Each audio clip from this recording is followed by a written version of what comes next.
Thank you all for gathering for our side event, from the Pantare Foundation side event today at the first day of the conference of OSCE about tolerance and non-discrimination.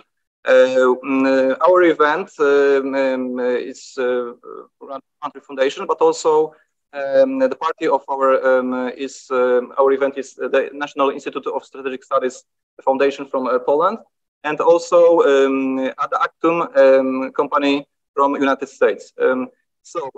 We're going to speak about today different type of discrimination that we maybe not so aware, or not we don't talk so much on this kind of conference, financial discrimination.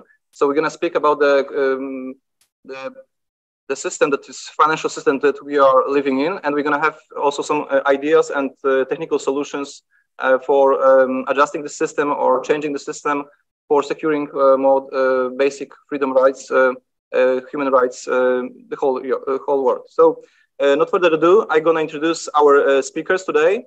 We're going to start with the colleagues from the National Institute of Strategic Studies, Jacek Zadrąg, and the other one is Michał Czarnecki, and we have also the CEO of and the president of the institute, Mr. Wojciech Dobrzyński, who's going to comment it later.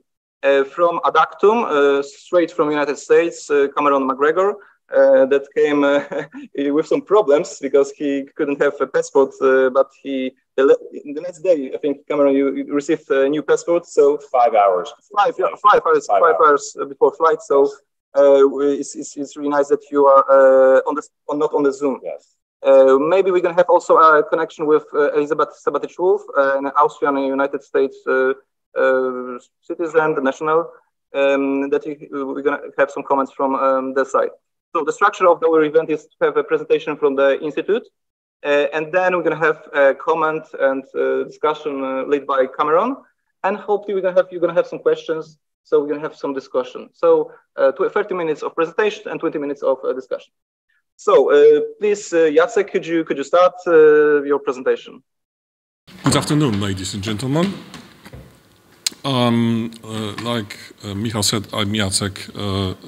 I represent National Institute for Strategic Studies. One of the goals of our organization is dissemination of truth about money and economics. We promote new financial architecture of the world based on sovereign, non-debt social currencies, which we'll explain later. And today we would like to turn your attention to what's happening in the world because of debt. As French economist from 19th century, Frédéric Bastiat, rightly noticed, when plunder becomes a way of life for a group of men living together in a society, they create for themselves, in the course of time, a legal system that authorizes it and a moral code that glorifies it. This observation is very accurate and describes what is really happening in the world today. Global organizations dictate the law. We are witnessing attacks on different forms of freedom. Freedom of speech, freedom of movement, freedom of decisions about your own body, freedom of independent thinking. We are constantly losing our freedom and slowly becoming, if not already became, slaves of this oppressive financial system. Montesquieu's tripartite division of powers into legislative, executive, and judiciary currently ceases to exist. It's the global corporations and banks that have the most power. That power comes from privatized money by which they gain a gigantic economic advantage over other market participants. Today's money is largely commoditized interest-bearing debt produced by banks out of thin air. Such money is used to create and control the centers of power, to enslave states, to colonize nations, and to get rich at the harm of the other human beings. Such money is used to enslave normal working people, which we are.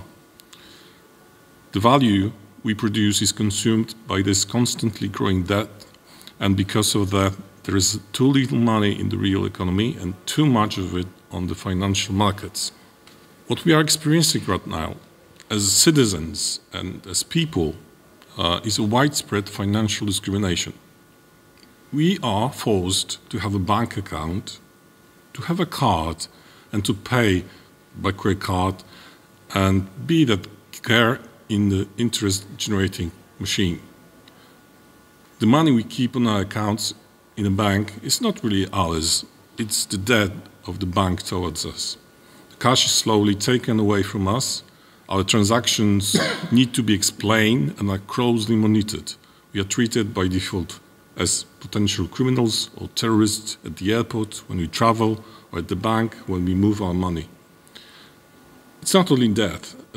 The economics, the science of finance and banking is producing false theories and dogmas. For example, the free market, which is in fact heavily regulated and exists only for large financial corporations.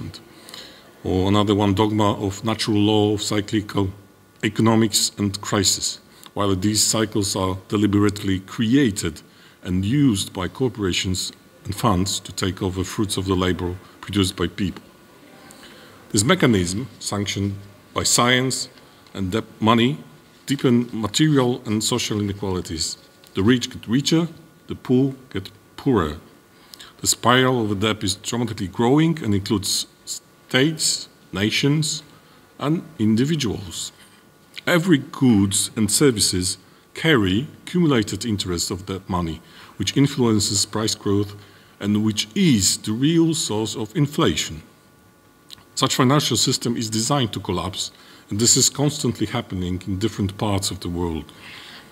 Modern conflicts and wars are not fought between nations or states, but by transnational corporations against nations and states. The goal is to gain total control through economic manipulation and growing debt of states. This economic and financial invasion is based on so-called Washington Consensus. The Washington Consensus changed the structure of power, giving enormous privileges to financial corporations. Trilateral Commission, on the other hand, enables use of private capital as new army in another colonization of the world. This new, non-elected by people, power is the power of money created as interest-bearing debt. This corporate communism, disguised as capitalism, which it isn't, is colonizing and destroying our planet. It exploits it recklessly, out of greed and for profit. It is the large corporations that are the creators of poverty and inequality. For example, it's them, not ordinary people, who are the biggest producers of garbage due to packaging and aging of the products. They are the propaganda of consumerism. They are destroying our civilization through that money. And it's time to change that.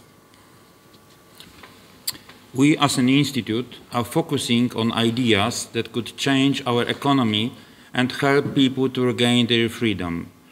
We have to shift the paradigm from being a servant to being a sovereign entity and protect our freedoms. For this, we have prepared the concept of social financial environment, which is eco-friendly financial environment for everybody. And also, that's why we have prepared European Declaration of Freedom and Sovereignty as a statement for the world. There is also Economic Constitution Act for Poland, which could serve as a blueprint for constitution acts for other countries. And yeah, we are building awareness of people through our TV content on YouTube, through our articles on the website, and through our engagement in Free People movement.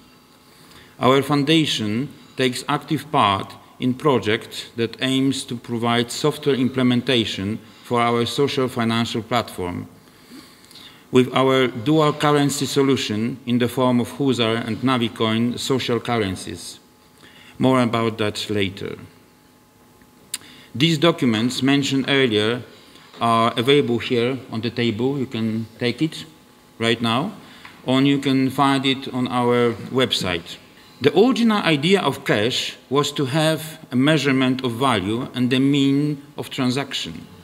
The anonymity of cash was also very important. Unfortunately, modern cash does not realize this idea anymore.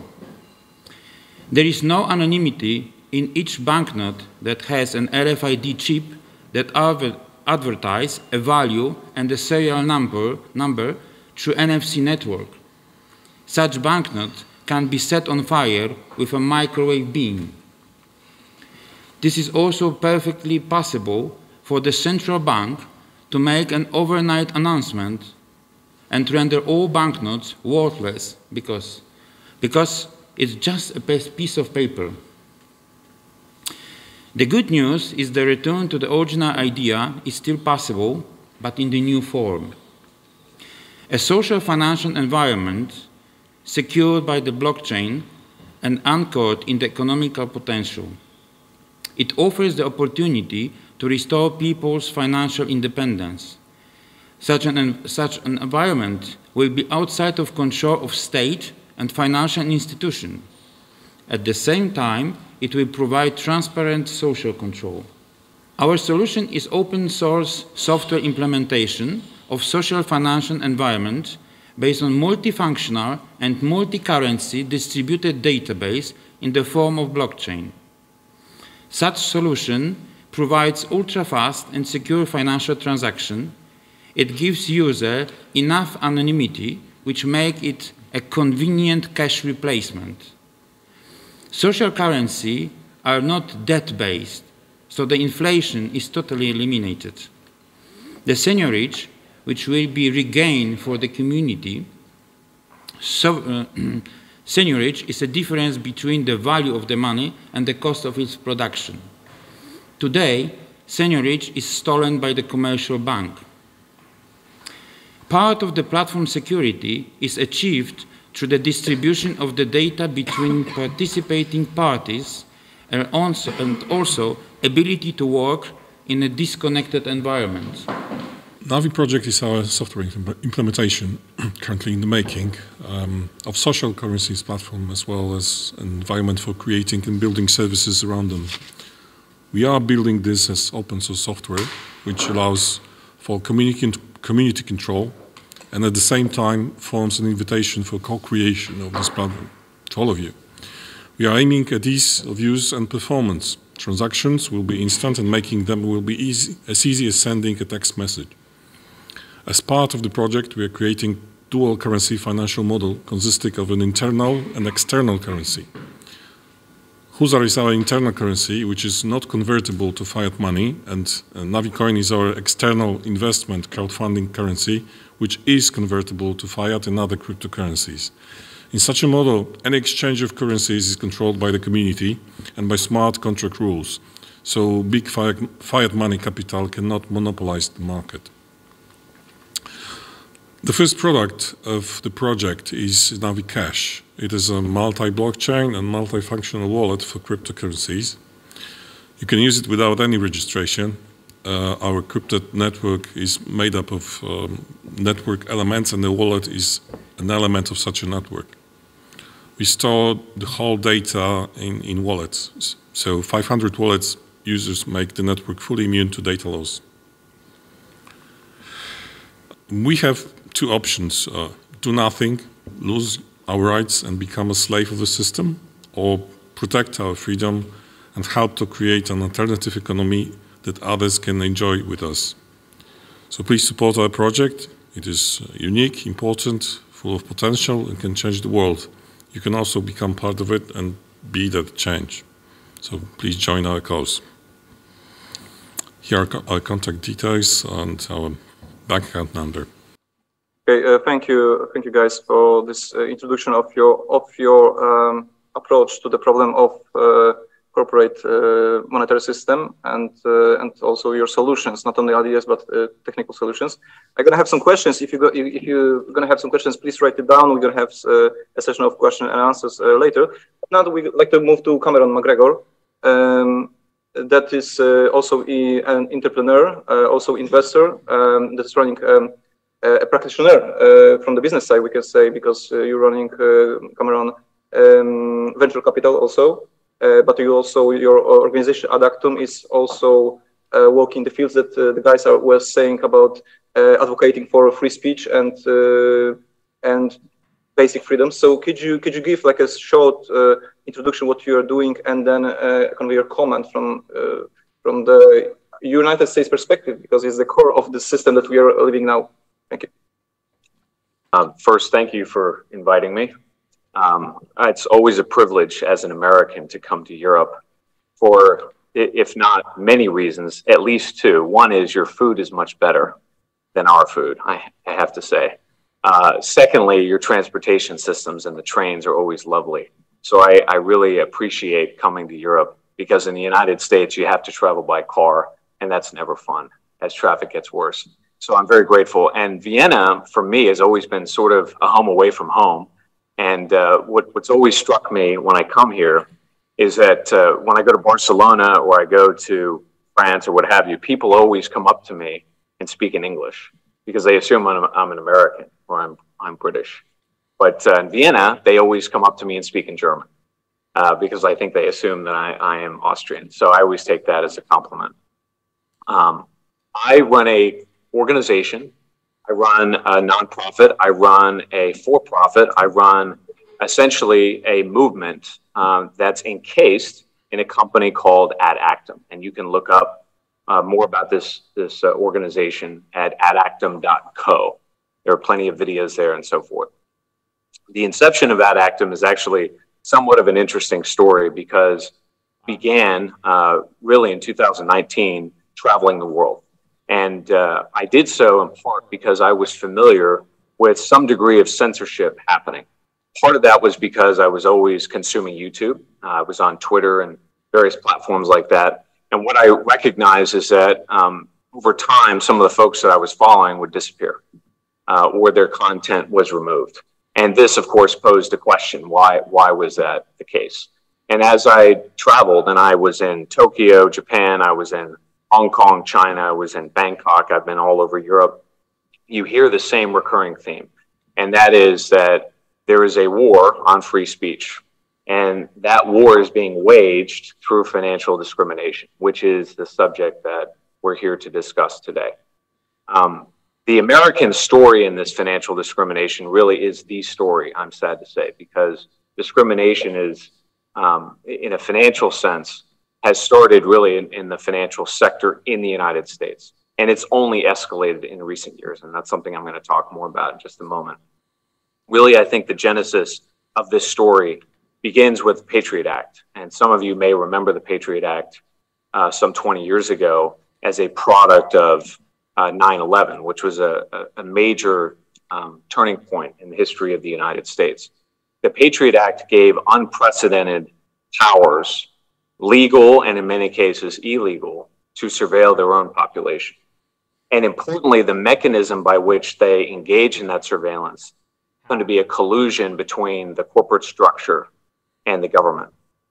Now, the extent of this collusion was not fully known really until Eric Snowden, who now lives in Russia, disclosed to the world that the US government and specifically its intelligence agencies were leveraging major platforms around the world that we use every day.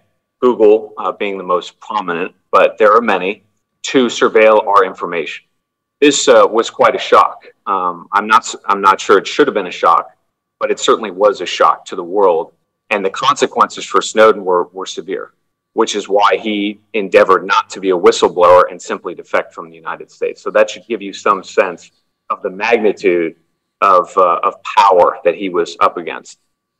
Around the same time, Eric Schmidt, who was once the CEO of Google, said publicly that US government spying is a fact of life. It's the nature of society. It's the nature of the society that we live in today. And what's remarkable, something that I've discovered on my travels, is that most folks know it. Whether you're in Thailand or you're in Poland or you're in the United States, there's a growing awareness that this is in fact happening. And that also suggests that there might be a solution, which I'll get to at the end. The Patriot Act was the beginning. Then came the rise of somebody you guys have probably heard of named Donald Trump. In 2016, when Donald Trump became president, this was an earthquake event, particularly in Washington, D.C., New York City, and Los Angeles. You might say the epicenters of power in the United States, specifically financial and media power in the United States. It was so blindsiding, and I was in Washington, D.C. when this happened, that there were group therapy sessions on Capitol Hill, and there were all kinds of bizarre protests and activities. I mean, I've never seen anything like it.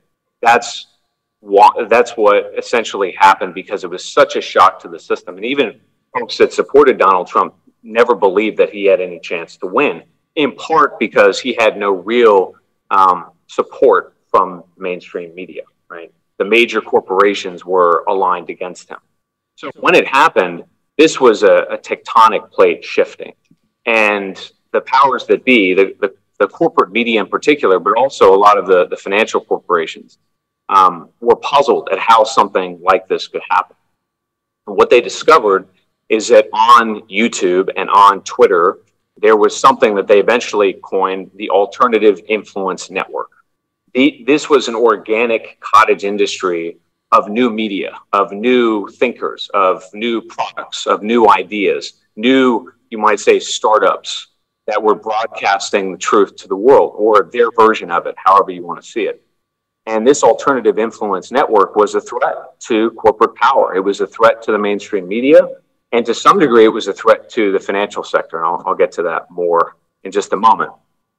This was so shocking and such an existential threat to these corporate interests that they began to censor these content creators. They began to censor a lot of these companies that spiraled within this Trump mania. So alternative YouTube channels or alternative YouTube platforms, alternative social media platforms, and so forth. A lot of them were created because there was this hunger for new information and so forth. So in order to address this, these various corporate interests came up with a mechanism, and that was financial discrimination. It was to cut them off from banks. It was to restrict them from using applications that we use every day. And these applications run the gamut. It could be Uber as an example. It could be Amazon as an example. The list goes on. And essentially what they did is they started to squeeze a lot of these content creators. And so over time, many of these folks had to actually move. They had to leave the United States. They had to go to Southeast Asia, where they had to move to various parts of Europe. I mean, the extent to which you're bottled up, if your finances are bottled up, is quite striking. In addition to that, you started to see deplatforming and demonetization by the big data companies themselves. So in some cases, this is done directly. They will just remove your channel, or they'll cut you off from one of the payment networks. In some cases, it's done indirectly. So they will remove your search algorithm, or they will manipulate the algorithm in such a way that your content cannot get to market. All of these various tactics have since escalated, and they have brought us to the point where we are today, which is increasingly a fight of free speech in the financial sector itself. And that is centered in cryptocurrency. So at the same time as Donald Trump was elected in 2017, you really had the explosion of cryptocurrencies, at least the first iteration of them, around the world, not just in the United States, but also in Asia. At that time, this was such a threat because it was a mechanism by which you could settle payments, you could store money, and you could move that money all over the world, bypassing these gatekeepers on Wall Street, or you could avoid unwanted attention from corporate interests, right? And remember that anytime you use a payment network, whether it's American Express or it's Visa or what have you, those mechanisms are also very sensitive to these financial elites as well. So if you were blacklisted by them, they can deny you access to a payment gateway, which essentially means you can't monetize, you can't survive, okay? So cryptocurrency, which came along at around the same time, was an existential threat to the financial system. Fast forward to March of 2023, so some number of months ago, the Securities and Exchange Commission in the United States, a very powerful agency, has begun prosecuting a number of cryptocurrency exchanges to shut them down. so that you and I are forced into the mainstream payment networks and gateways and are forced to use a lot of these platforms that are openly and in many cases very publicly tracking our data and tracking everything that we do day to day. So the SEC has launched investigations into this sphere, and at the same time, the US government has implemented a program called FedNow. And FedNow is an effort, some believe, it's not a fact per se, it's more of a speculation, but FedNow is the beginning of a CBDC, a central bank digital currency. And what's interesting about these SEC lawsuits and the CBDC happening, or the beginnings of it happening more or less at the same time, is that a similar dynamic existed in China. So the Chinese banned Bitcoin, and you saw a massive decoupling of Chinese investment in dollars and a mass exodus out of China. And within a short time, that is when the Chinese government announced the CBDC as well. What does all of this mean? Well, CBDC is the root and branch tracking of everything that you do, because in order to do anything in your life, you have to transact. If you're going to get on a train, if you're going to purchase goods at a grocery store, if you're going to take a trip, all of that has to be transacted in some particular way. The CBDC allows a central authority, in this case a central bank, and whomever has outside influence at that central bank, to cut you off or monitor what you're doing or leverage whatever private transactions you're making against you. The severity of this, I think, it extends well beyond words. There's not much I can verbalize to scare you more than turning on your phone and all of a sudden all of your applications are shut down. And something like this has already been rolled out in China. So we're headed more or less down the same path. However, as I mentioned at the outset, there is a growing awareness that this creeping threat is beginning to spiral out of control. The awareness is in Poland, it's in France, it's in the United States, it's in various parts of Asia. And so now you're beginning to see opposition emerge. You're beginning to see organizations emerge like my Polish contemporaries here.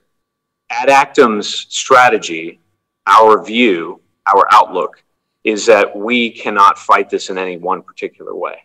We essentially need a whole of government approach. We need infrastructure companies. We need payment gateways. We need new social currencies. We need cryptocurrencies. We need as much initiative, innovation, and entrepreneurialism as possible to finance a parallel structure so that you and I can access our cash so that we can transact without surveillance by central authorities and all of the downstream consequences that accrue from that.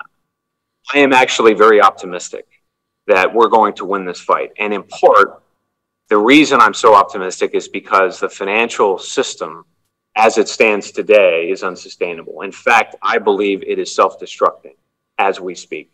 Some of you may know that there is a banking crisis in the United States. That's true. And that banking crisis is spreading. And largely it's spreading because there's simply too much debt in the system.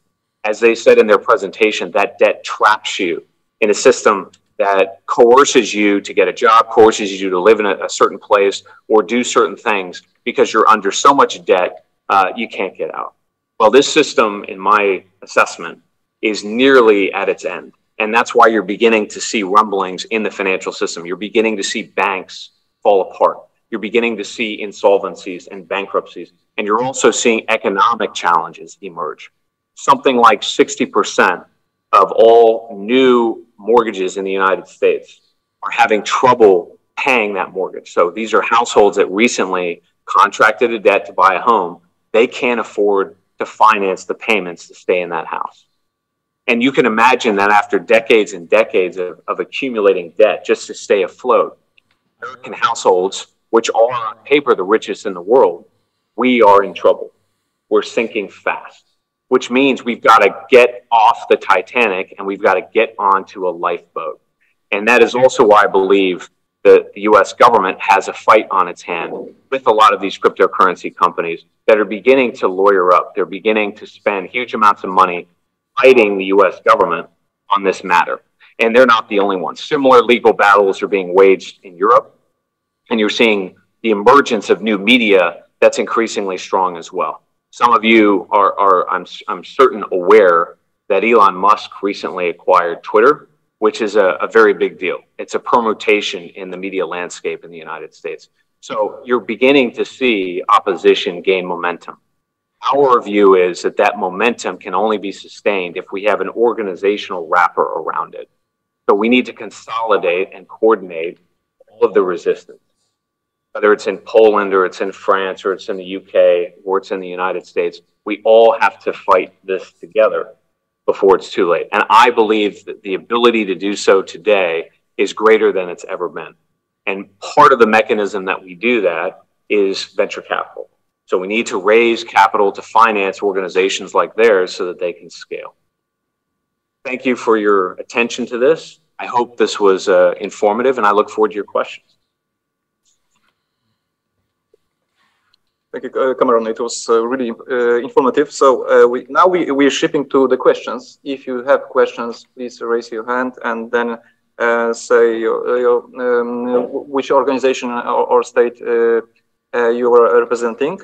But now I'm gonna start maybe with first question. We have a few questions. We opened the topic that is really huge. So my first question is for the institute guys, but also Cameron, if you like to comment it.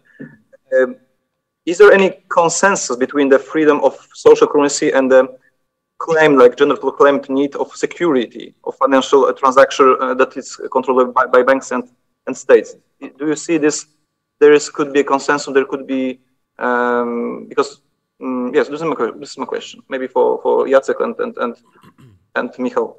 So what we are trying to create is sort of alternative. So we're not trying to fight the system. We're not trying to get in collision with the law and with current system that we have, but we would rather like to starve the system, not to fight them, because they live off our work and our services. So basically, that's the idea behind this, and we sort of like I said before, we want to create an alternative, and we want people to join us to just switch off to the right path and follow it with us. There is also the idea of dual currency. Dual currency is one of our idea how to be with the system, but not to be corrupted by the system. I mean, we have the internal currency, which are not exchangeable to the fiat currencies. So the financial institution that has enormous amount of cash or fiat currency cannot corrupt this internal currency, because you can get this internal currency only by giving to the system services or products.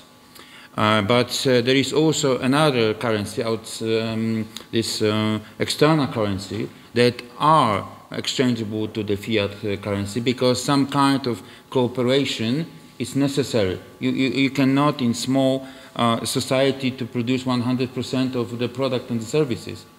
But with combining these two kinds of currency, social currency, internal and external, you can achieve that goal to have everything you need in this society, or this small group of people, but without giving the ability to be corrupted by this fiat currency giant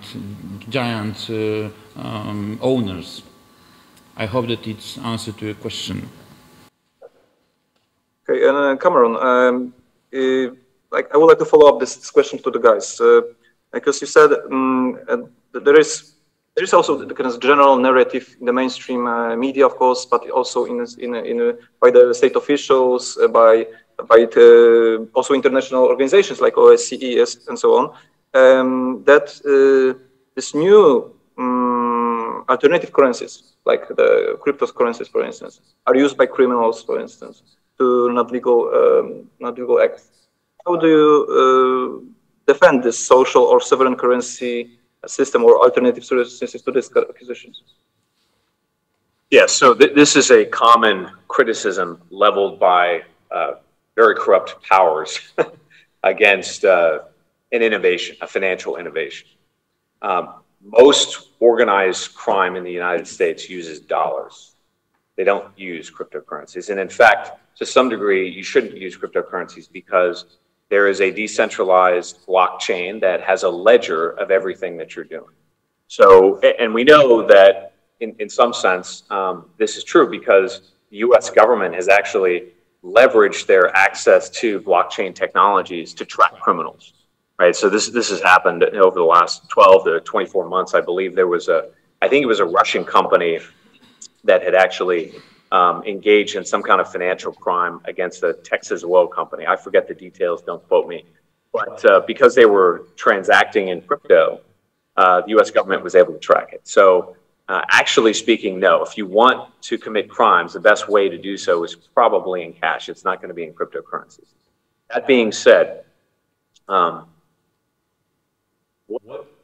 this is all about really is your property, right? And your property is not just your data, it's not just your money, it's your right to freely exercise decisions in a universe that is free to do and come and go as you choose, all right? Cryptocurrency, specifically something like Bitcoin, permits you to do that without a third party. The third party is the danger in all of this, right? So when you go to Starbucks, if you're in the United States, or McDonald's or something like that, when you take your credit card and you pay for something, next time you do this, go look at your statement and you'll notice that they'll say pending on your accounts. The reason is because there's a middleman between the vendor and yourself, and that happens to be the credit card company or some other third party like that. That third party is the danger. Cryptocurrency bypasses that and allows that transaction to happen independently. So you don't need a financial institution to make that arbitrage occur, right?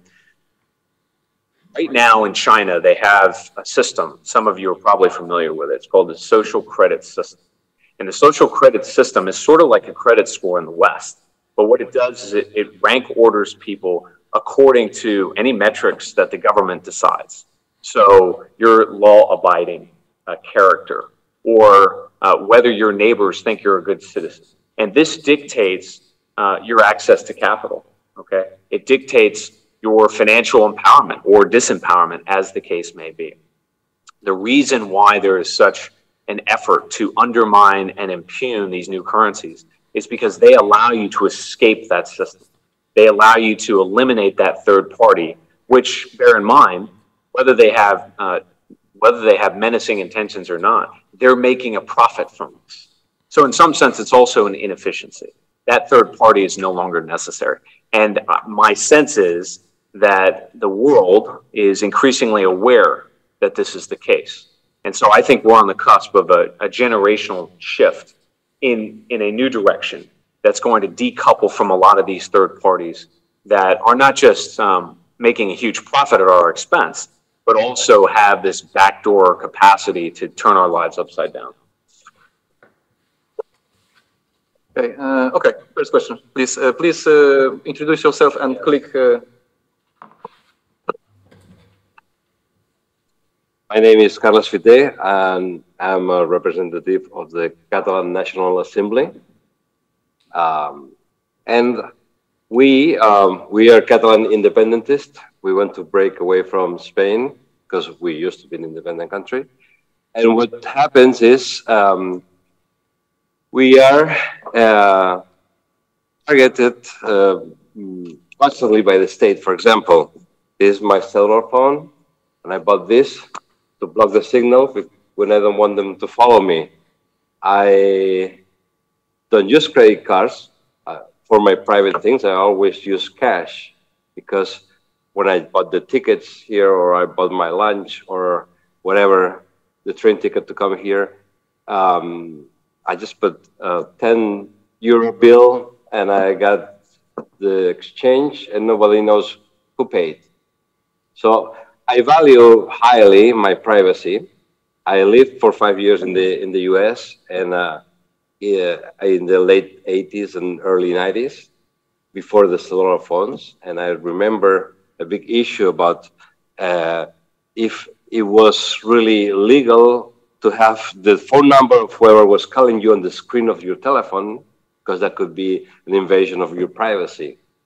Now with the cellular phones, that's, well. So what worries me about cryptocurrency is, does it guarantee really privacy? I mean, because it's data online. And that's why I use cash, because I don't like using a credit card, because I don't want the bank to know what I spend my money with.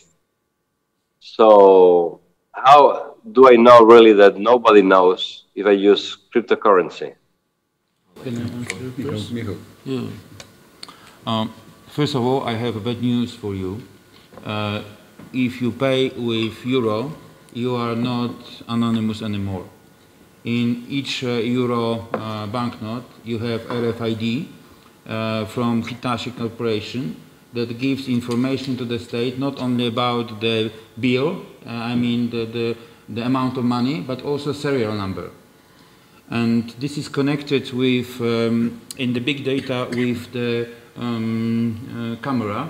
So your picture plus with this transaction make perfect identification who pay for what. So this is bad news. Also bad news is that when people are thinking about blockchain, so cryptocurrency, they are mixing two things. First, that we have some technology, and the second, that there is idea of the cash we put into this technology. When you put corrupted idea of the cash as a debt money or as a money that can manipulate people, on the end you will receive the cryptocurrency which are corrupted and which are speculated on you and other market players. This is why we start our presentation with a new idea of cash.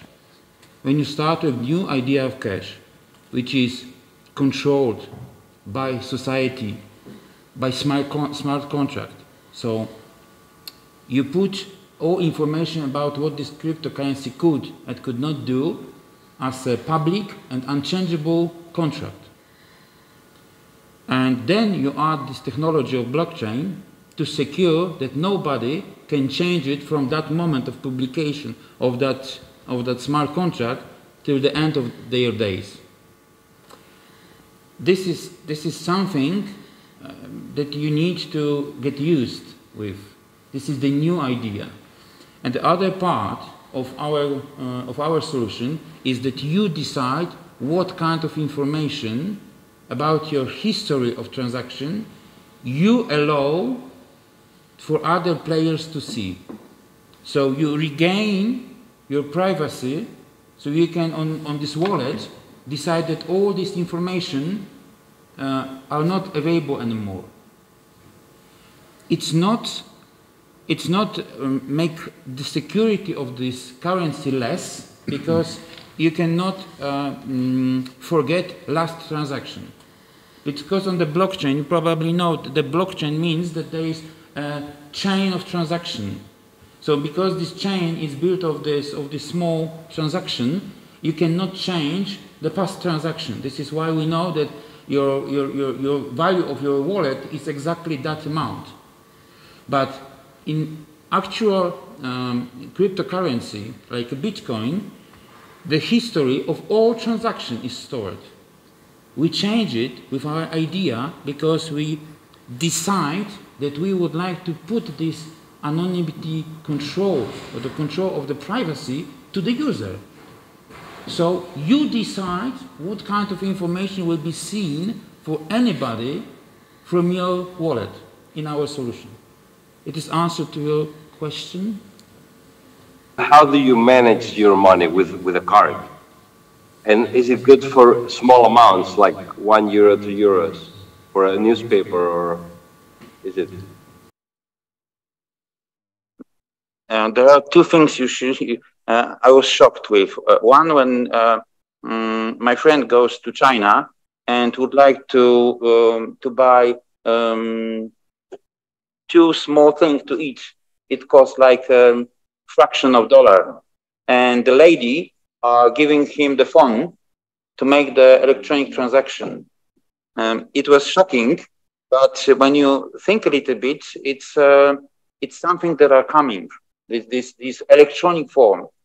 The electronic form is not bad as is, but our institution, financial institution, try to stall this area of freedom by introducing CBDC to fulfill it, but they've not done it yet. So this is why we should go there to find our privacy in this area. I'll just add two things. One is that you have to remember that cryptocurrency is a type of currency. So there are thousands of these things, all right? One of them is a cryptocurrency called Monero. Now, Monero is banned in certain countries, but it is considered the safest and most secure of all cryptocurrencies that I'm aware of, all right? It's used in the black market. There's no doubt criminal activity associated with it, but it's untraceable, which is why they use it. The reason I mention that is in the world that I see coming, you're going to have options. You won't be trapped. You won't be forced exclusively to use Bitcoin or what have you. Essentially, you'll use whatever the vendor accepts, right? And my sense is the vendor will probably accept any number of these things depending on its organic use. And that's a good thing, right? Because most people, they share your sentiments. They don't want their information shared. They want it to be private. Second point, cryptocurrency it's a software protocol, essentially, which means it can be iterated. So you're going to see these blockchains evolve over time, and they will be responsive to what the public wants. So that means you will get more privacy protections and so forth, I suspect, over time, just as technology evolves over time. The final point that I would make is, and he just said it, I'm just going to rephrase it. You use cash because you're motivated to use cash. You want to conceal what you're trying to do. Most people, in fact, if I did a survey of people in this room and I said, who has cash? Probably very few do, because everything's done electronically, right? The next step is cryptocurrency, right? Why is it done electronically? Because it can be processed like that instantaneously. It's just new technology, right? Cryptocurrency does that. It just wipes out that middleman. Right? So this is by no means going to happen. I'm not next year. This is a process that's ongoing. And the real question is, how much longer before the baby boomer generation, so they would be 65 and plus, how much longer before they start to use it? Because that's where the transition lies, right? The largest consumers of cryptocurrencies are my age. They're 40 and younger. Your generation, to a lesser extent, uses them. But if the banking crisis worsens, that may change. And that's what I see coming soon. Just one more thing to add. Just one more thing to add to this about the nature of the money. So the nature of the money defines who really produces or emits the money or controls the production or emission of the money itself. If this is a community and this is controlled by a community, this is all right. But if this is just one instance that probably is corrupted, this is not really good. And if you put sort of that kind of money into the system, which generally gives you some privacy, you will end up getting out this also from this system, and then you will be sort of monitored in another way. So if the question was, is it safe to use cryptocurrencies? Probably not. Most of the time, Monero, like Cameron said, is one of the currencies that's really safe. We also would like to provide the similar anonymity of the currency, but we would like to. We would want users to decide. So our currency is a sort of not really a blockchain, but a directed acyclic graph. So each of the users have their own blockchain and can control their own blockchain. So if you would like to erase the history of your transactions, it would be totally possible in our network. But if you would like to keep it and I don't know, provide information to somebody that you did it, also possible. I'm a colleague of his. I am neither an economist or a financier or a software engineer or developer. I have worked in ICT. I'm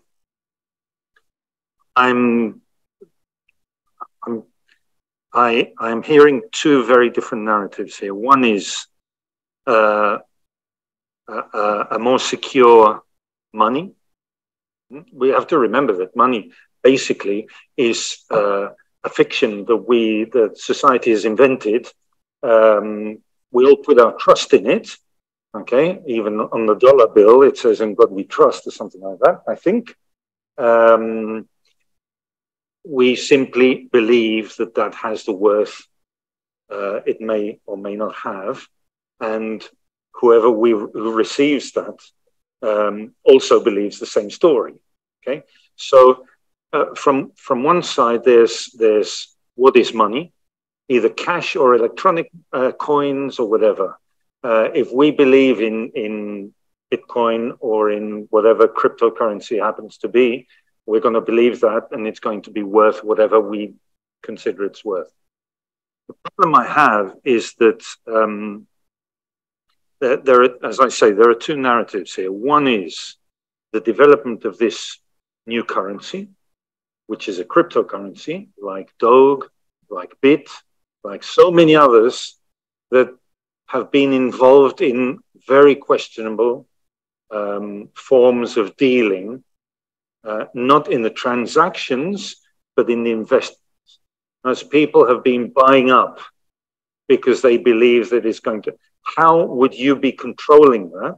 That's the first question. Okay. On the other side, we have this narrative, Mr. McGregor's narrative, which is we can't trust the authorities, okay, because they're all out to get us. And in fact, the authorities have been taken over by the major corps. Okay.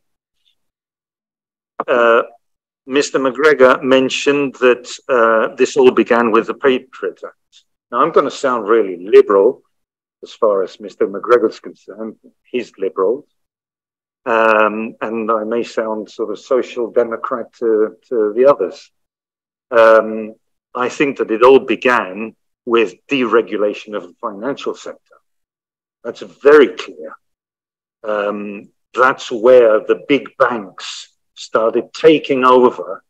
And that began with Reagan, with Thatcher in the UK, went on with Clinton. I mean, you know, it's neither Republican or Democrat or Thatcherites or whatever. And that is where the baby got thrown out with the water. Okay. Now that's another question, which is, I believe in regulation, and a good cryptocurrency must be very tightly regulated. Okay. Firstly, because it's software, and you say that it's open source. Fantastic, because then we can watch what it is. But it needs to be regulated. The question is who regulates. And my third question is, there's an inefficiency. You mentioned that there's inefficiency in the present system. There's always this third party in between. The problem is that crypto needs masses of energy to produce. You need masses of energy for transactions and for mining. So my question is, how do you deal with that energy consumption, which is a massive cost, okay, which is going to make the energy producers very rich, okay, and how do you deal with that side of the? In other words, who issues this? You're talking about the issuers of fiat is either the state or in debt generation. It's the banks, okay?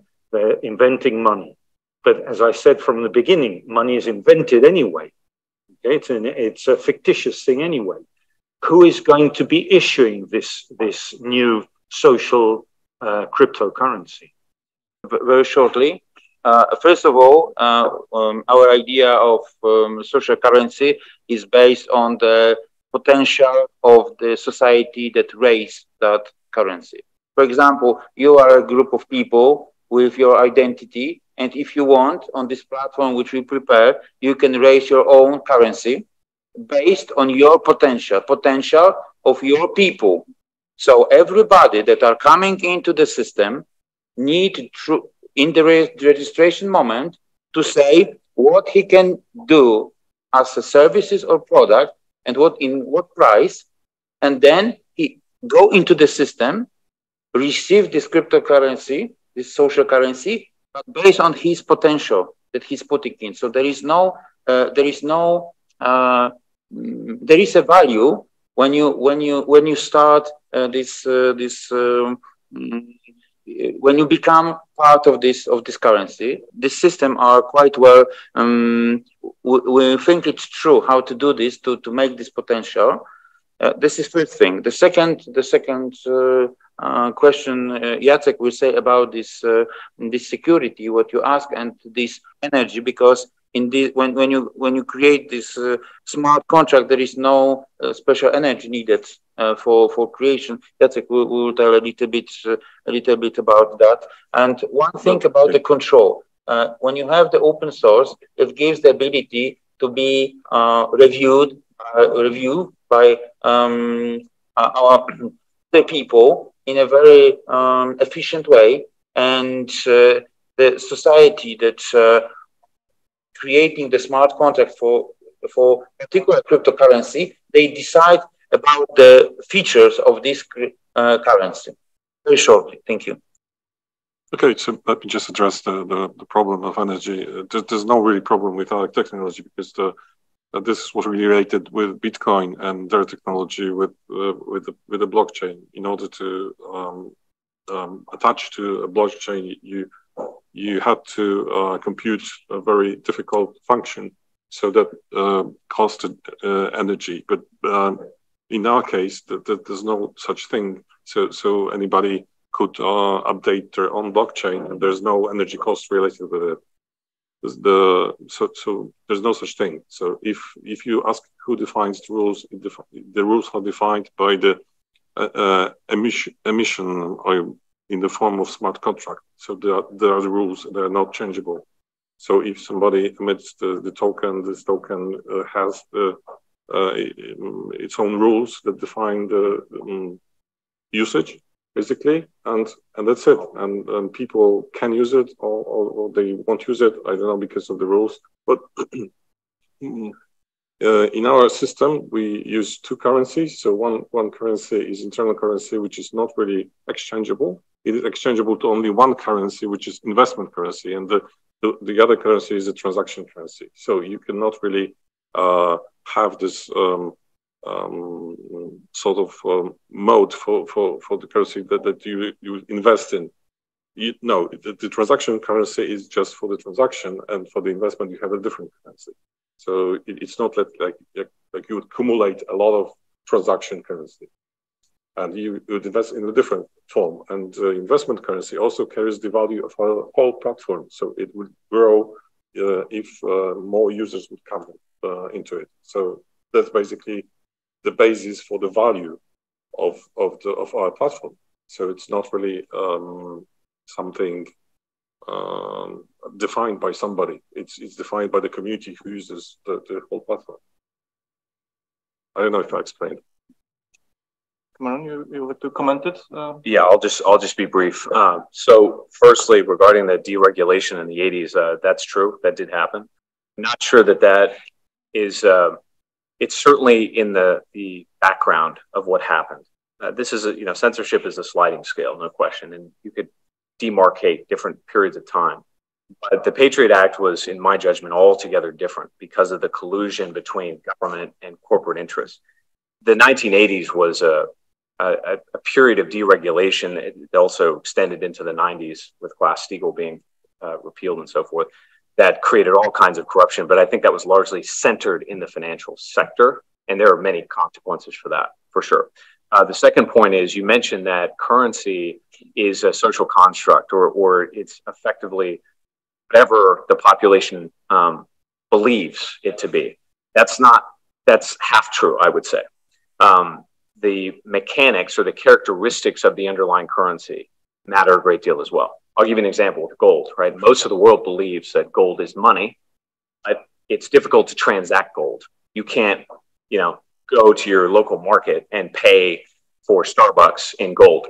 Even if everybody wanted to do that, logistically, it's challenging, which is why there tends to be a fiat that's coupled to gold, right? So Bitcoin is a deflationary asset and fiat is an inflationary asset. And my issue with fiat, which is probably shared by most, is that it decouples over time because it's printed human productivity from economic value. Those things break down, which is why you get an inflation of various costs and prices. So I think you're half right on that, but the characteristics of the underlying currency, that matters as well. The third point that I would make regarding energy and regulation, you're 100% right. All of those factors matter, but ultimately it comes back to your first point. It just depends on what the public decides to do.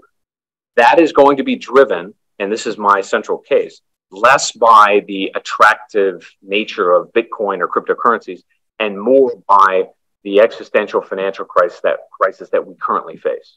So in other words, if somehow the central bankers can stabilize the system, then cryptocurrency is probably not going to scale. And we'll probably be dealing with fiat for a lot longer. If, however, there is a persistence of this banking crisis, that will create the rationale, which I think will send huge numbers of folks into cryptocurrency and stimulate its adoption. Okay, my last question to sum it up, because we are in OSCE event and we like OSCE always wants some recommendations, because we explained the ideas, the technical issues and so on.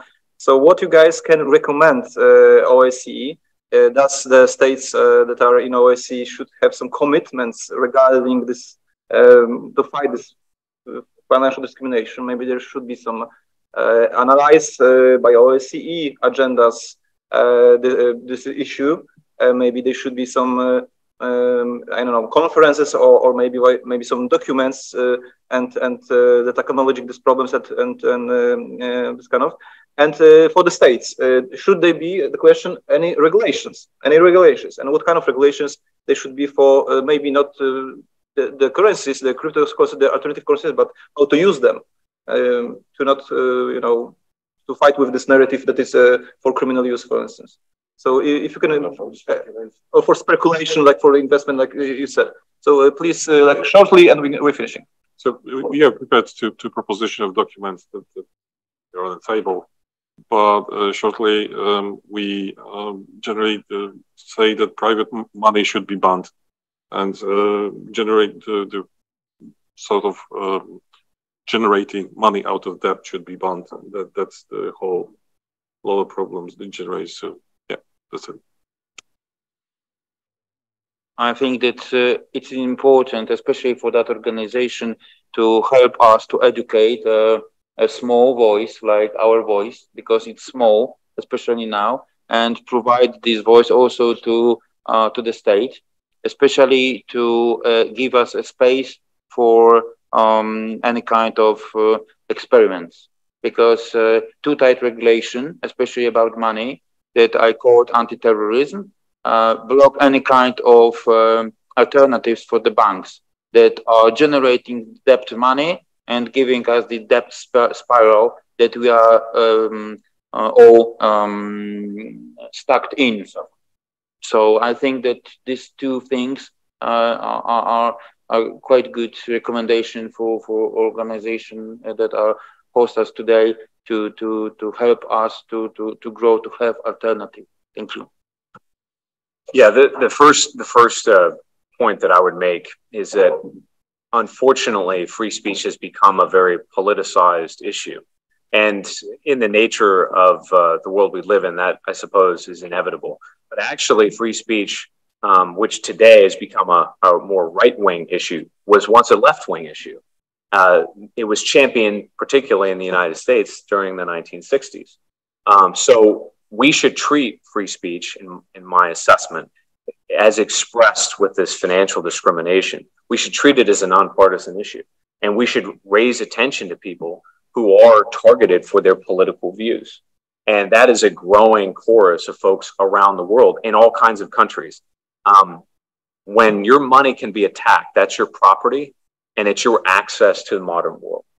That affects all of us. And the severity, the seriousness of that issue needs to be addressed by OSCE and other organizations like that, because the pendulum could just as easily swing back and target partisans who currently support it.